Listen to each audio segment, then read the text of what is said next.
has bronze doors, and on those bronze doors, it's inset with a pictorial of Justinian, of the Justinian Code, if you will. There is a Roman Praetor and the Magna Carta. It depicts the legal system Western civilization, particularly the United States, has arrived at. Above all this are the pediments that are on the eaves of the Supreme Court, which picture Moses, Confucius, and Solon. Each three great representatives of three great civilizations. This is the picture, if you were to go there and see it, is the picture of the U.S. legal system. And as we scan our text, we'll get to it in just a moment, Mark chapter 14, beginning in verse 53. Jesus has been taken and arrested. He's been taken to the high priest. The high priest, he's the head of what's called the Great Sanhedrin. And you can find out a little bit about that in Deuteronomy chapter 16, verse 18. It describes the makeup of the court. For a town that achieved a population of about 120 men of age, that means 20 years and above, they could impanel a little Sanhedrin.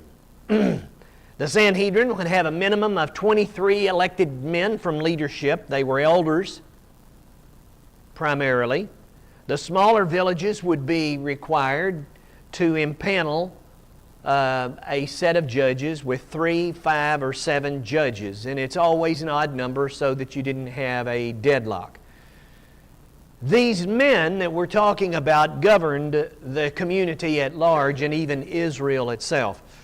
The Great Sanhedrin was in Jerusalem. The Jerusalem Sanhedrin was 70 plus 1. It was comprised of 23 chief priests, one of them being the high priest, 24 elders, 24 scribes and Pharisees. Laws and the findings of this council of the Sanhedrin were both definitive and governing of all the Jewish nation.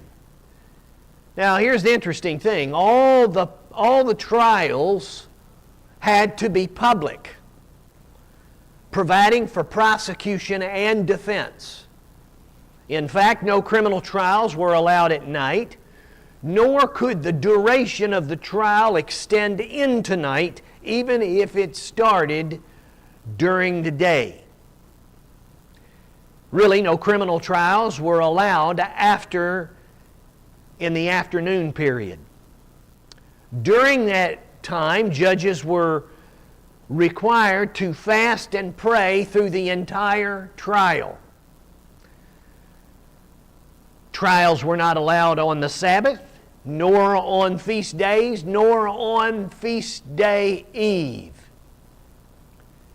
Judges were required to be unanimous in their verdict. Much like what we are today, that if you have impaneled 12 jurors, they've all, for the death penalty, they've all got to agree. If you got one dissenting vote, that's off. Doesn't mean you get off, but it means for the purposes of that, something else has to be done. Now here's the thing. We know about this in prior messages and even your own Bible studies, that no accusation could be leveled at a person without 2 or 3 witnesses. Perjury and providing false testimony were considered grave offenses. And they were stated, you could find out what the penalty for those things are in Deuteronomy chapter 19, verse 15. The delivery of the verdict calling for the death penalty required a 24-hour delay period, during which time, if there were additional evidence it could be brought and entered. An execution method known as stoning was employed by the Jews. There was no other death penalty other than stoning in the Jewish nation. Don't let that small detail escape you. The one bringing the accusation, however, would be required to throw the first stone in the execution. This requirement was intended to lend authenticity to the proceedings, basically meaning that if you were to bring up a charge, you had some skin in the game. You couldn't just stand back and wash your hands of things. So how was one elected to the Sanhedrin? Well, one could ask to serve on the great Sanhedrin due to being a disciple of another person on the Sanhedrin or the council, or being elevated from one of these smaller courts because of the success that you had. Now, Jesus' trial violated every one of the Jewish criminal tenets. The trial of Jesus had three parts. There was the arraignment before Annas, the trial before Caiaphas, and then early in the morning, there was a public retrial that was before the entire Sanhedrin, or certainly a quorum of those who could show up, because members could be anywhere, right? This retrial at dawn that we will see is to give the appearance of meeting the Jewish law. Now, the Roman trial had similar steps. There was the arraignment before Pilate, the trial before Herod, the final public trial before Pilate. If you remember that, he went back and forth between the two.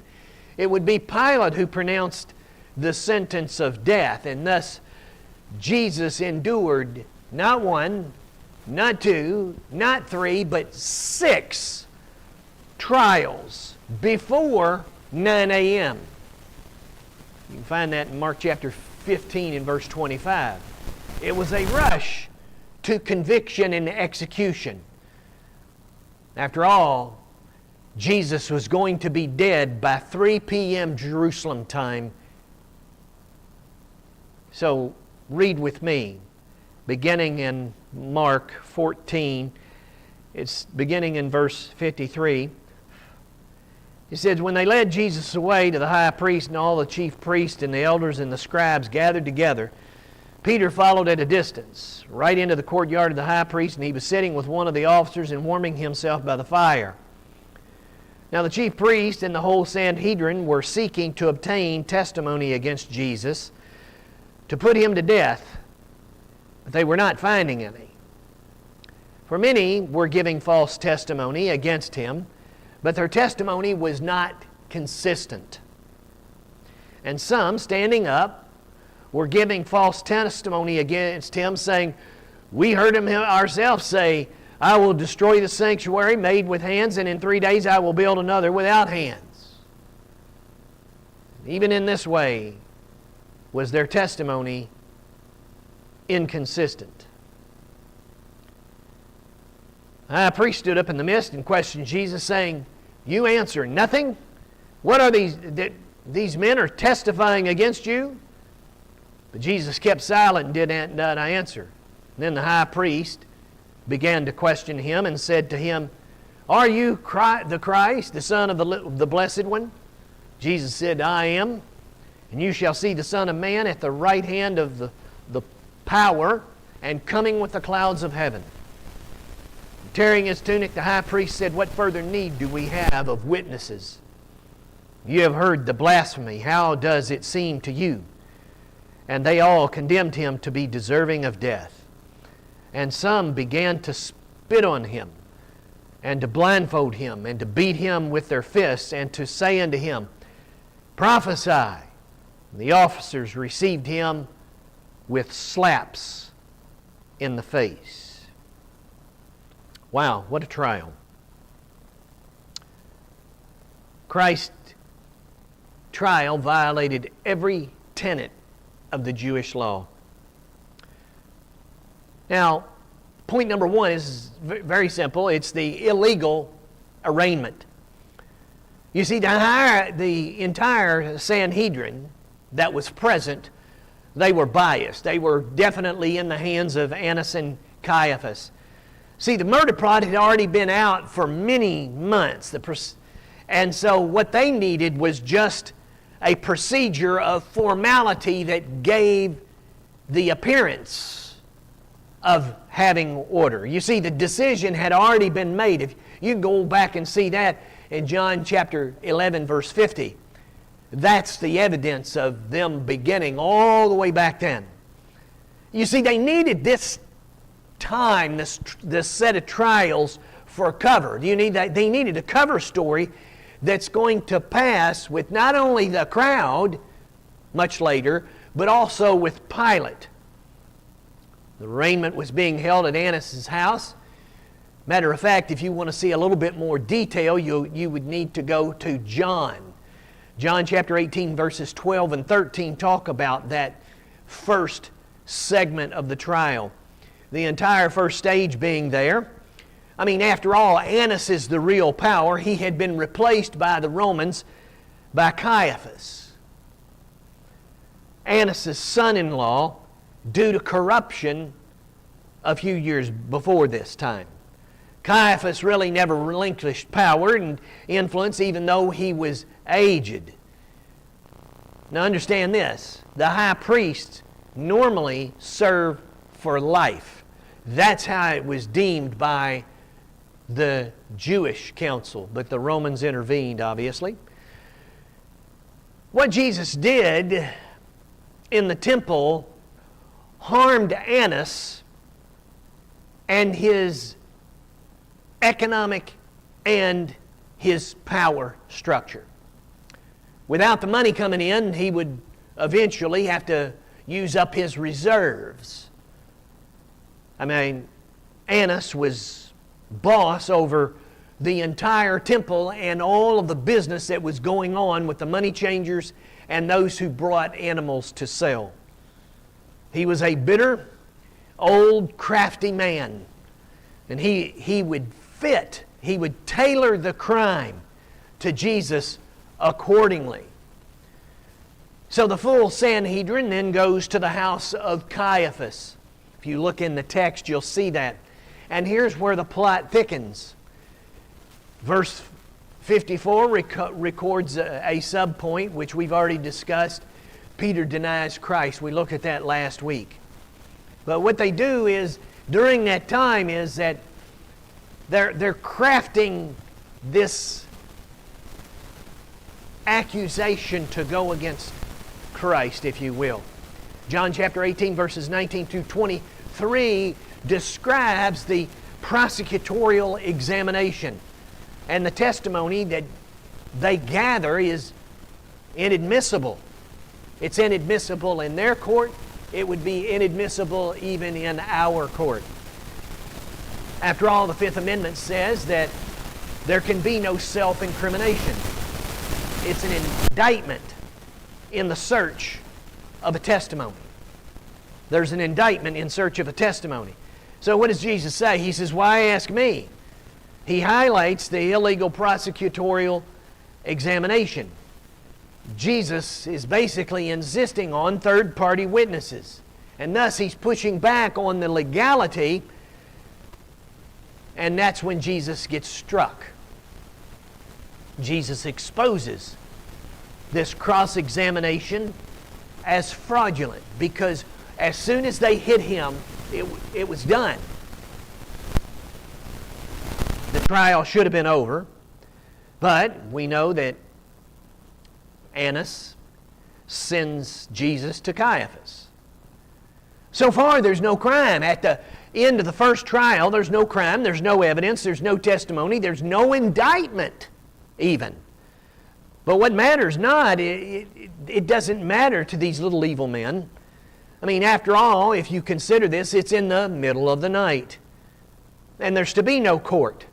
There are to be no judges, no prosecution, and no defense counsels in the middle of the night. So what do we find? We find that it's a death in search of a means to effect it. Matthew chapter 26, verse 57 begins the second trial. You can see an interlude to that. And it ties to John chapter 18, verse 24. With this being held at Caiaphas' house, which was another violation of trial rules. The Sanhedrin was required to meet at the bar of judgment, which was held at the hall of the Sanhedrin, not at their homes.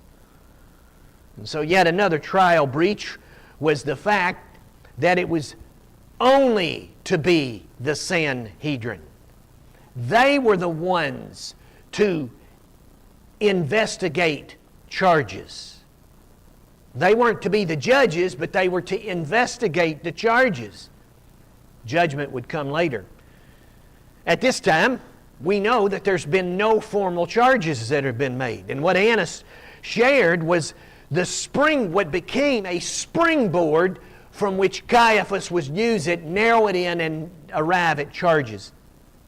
I mean, if you want more fuel for the illegitimacy of this trial, it's Passover. Illegal, illegal, illegal. Back to Mark. You see in the text that Peter's warming himself by the fire, but we've already dealt with Peter, so we're going to run right along. You see, Mark picks up on the same point, the trial before Caiaphas and the Sanhedrin. You see, these evil, duplicitous men are going to bring up false charges, and they're going to level them at Jesus. The council had scoured the night trying to find two liars, and up until this point, they couldn't find them. Now, you know that they had extended bribes, and so maybe in the middle of the night was not the best time to seek said liars. Verse 55 says, they found none. But did that stop them? Oh, no. They went out and dug up even more false witnesses. There was a cadre of men that were throwing money right and left.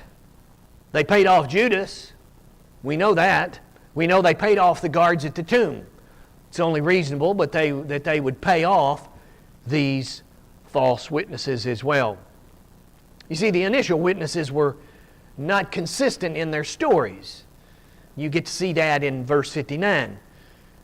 And the reason why is because this first group, because this hastily concocted kangaroo trial, they couldn't collude with one another. So concocting similar stories was a problem so that Jesus could be sentenced. So what we have is a guilty verdict in search of a crime. What a violation. It does give us evidence, the lengths that mankind will go to get our way. If they did it to Christ, they'll do it to us too. And we know that that's true. We've seen it back in 2016, right? It's been all over the news lately. You see, an elementary defense would have shredded the testimony that was offered.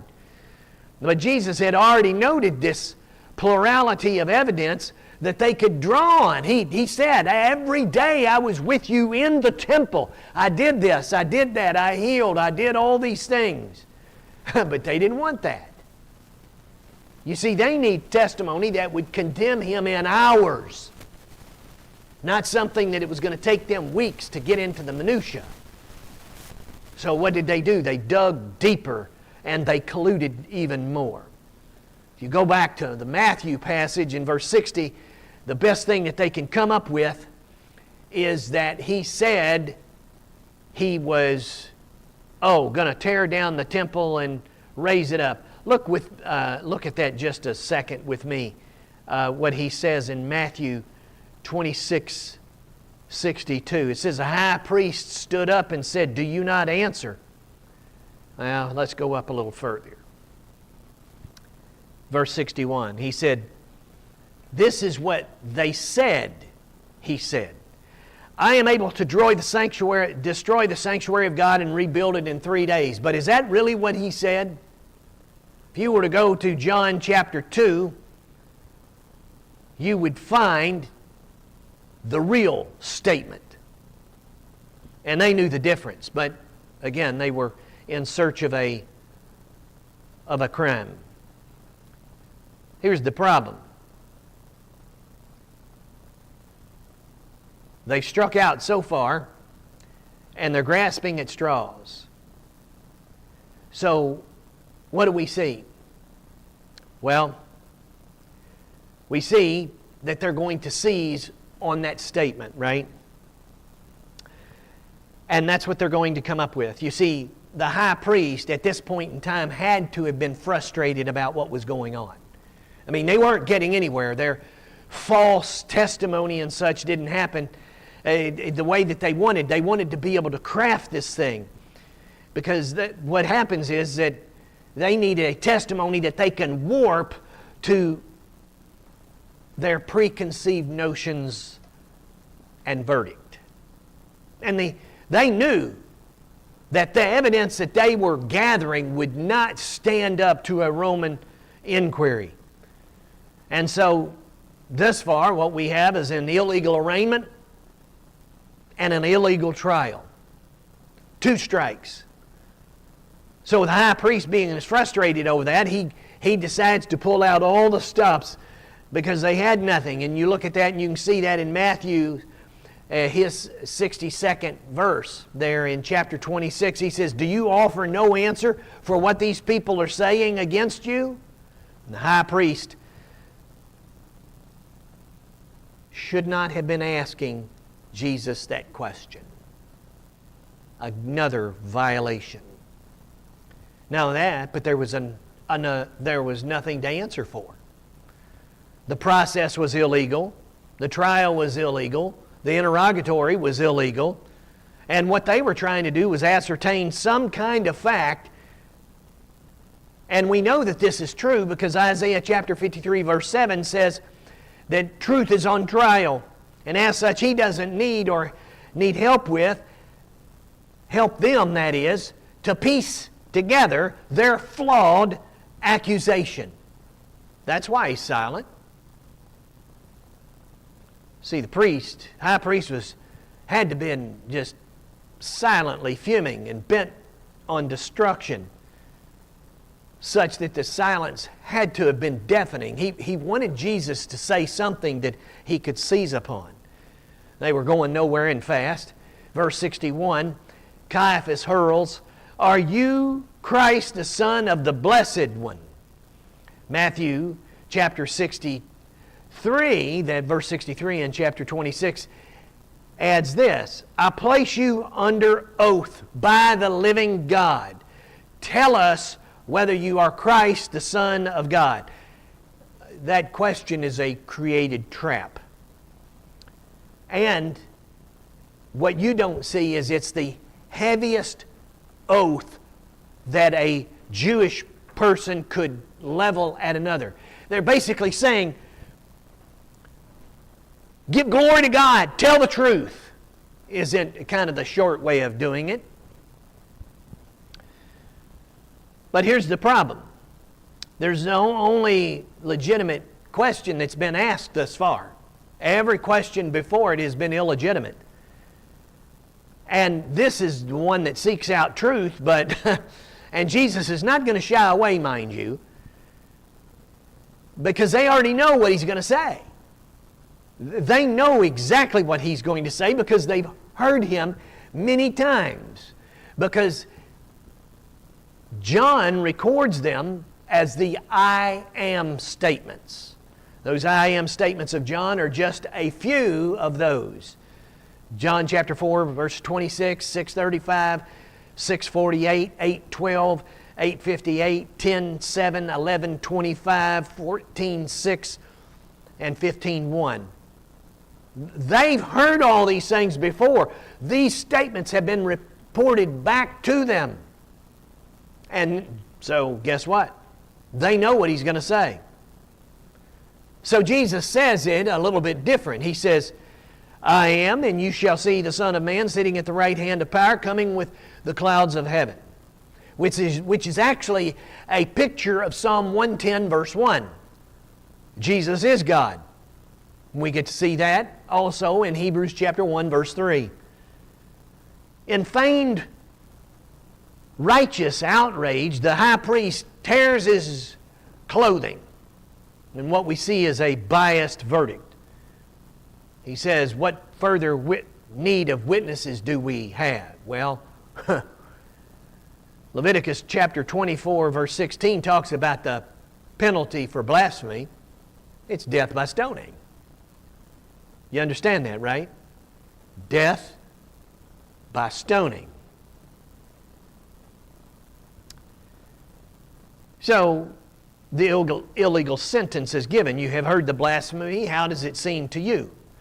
And they all condemned him. All of them who were present condemned him as deserving death. But the scribes would record the vote. This is the reason why they held this last trial early in the morning, so that they would have all of this entered into official record at daylight, mind you, so that all of this would be agreeable. Now here's the interesting thing. The vote would go from youngest to oldest. So then that way the young people wouldn't be, or the younger members wouldn't be swayed by the older, more powerful or tenured ones. This way intimidation was reduced. It was a mob vote though, and all voted to affirm guilt. The arraignment, the trial, the questioning, the verdict, the sentencing are all illegal. The charge that they would bring before Pilate, though, would be morphed so as to catch Jesus up in the Roman snare. Because remember, not only could they not prescribe capital punishment, but even if they did, it was stoning, and this is not the way this is going to go.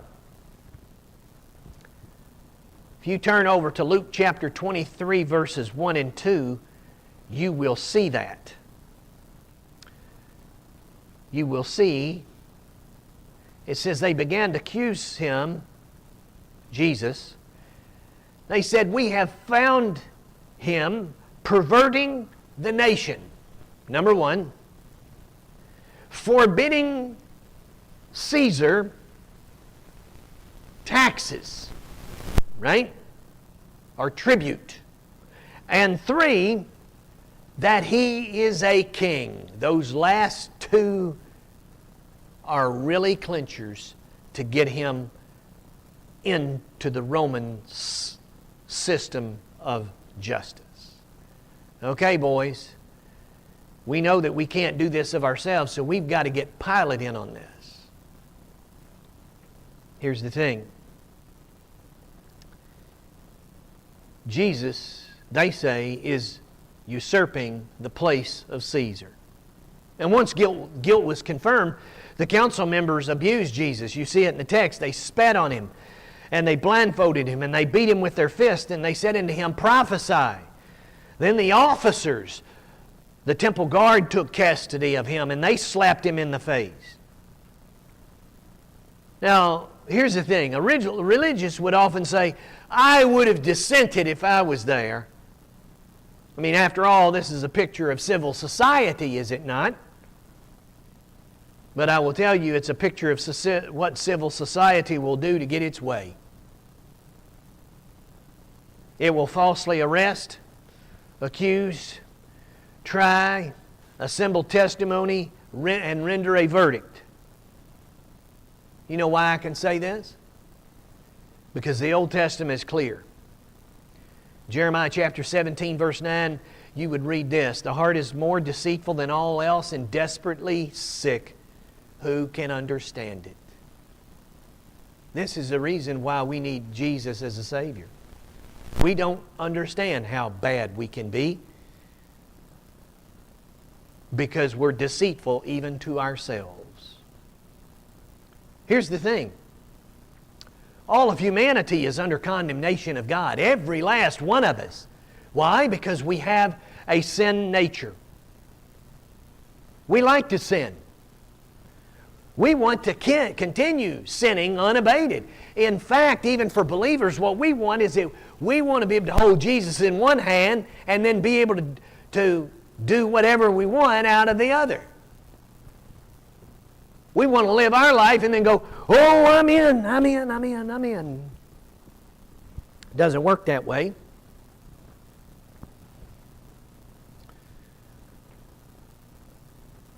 There, Jesus says that He's the only way and there's no other way. Now, it only requires two small things: repentance and belief in Jesus. And the only way that we can have our hearts and our hands cleansed. Because otherwise, we are really no different than Judas, Annas, or Caiaphas, or any of the others of the Sanhedrin that night. You see, there has to be a positive affirmation of the gospel. It has to be positively received, and it has to be positively acted upon. Does that mean we go from sinners to perfect in milliseconds? No. But we know our directionality changes, right? The things that we used to do, we hate. Do we always have victory over those things? No, we struggle against them. But that's the whole idea. It's written in the Old Testament, though a righteous man falls 6 times, he gets up 7 times. But that's all that's required. But for us who are here today, we understand that message. We understand the message of the cross. But there are loads of other people who do not understand that at all. The enemy has perverted it, corrupted it, just like the trial was perverted and corrupted. Where are they going to hear straight testimony? They're only going to hear straight testimony from us. Because the devil's not going to tell them the way to Christ. He's going to conflate it with legalism and being able to live however you want to, that you can just skate on in after you've lived this life of debauchery, or you've totally been disregarding of His Word and living after His Word. It doesn't work that way. You see, unlike these jokers, when we face Jesus, we're going to meet the true judge who sees everything. He knows every little detail. Every detail. We can convince ourselves, oh no, we can be like children, right? That, sometimes they play the game, they throw their hands up over their eyes and they go, you can't see me. We kind of jokingly play along, don't we? Yeah, no, where did He go? Where did He go? Now, that doesn't happen with Jesus in our lives. There's none of that such silly games. He sees us just as we are. Even when we struggle, for those of us who are trying to follow Him, He sees when we struggle. He understands. But He also understands that this whole idea of sanctification is co-owned. There has to be effort on our part. It's not effort for salvation. Understand that. It's effort towards sanctification. Salvation is wholly Him. It's what He said to Nicodemus. We'll see Nicodemus in just a few verses away. But that's what we have to take to a lost and dying world. They're not going to hear this. And you can't assume that they are. Just because they turn on the TV. I wouldn't want them to turn on the TV or to go to some other place. I want them to get the straight, right? Hopefully you do too. Pray with me.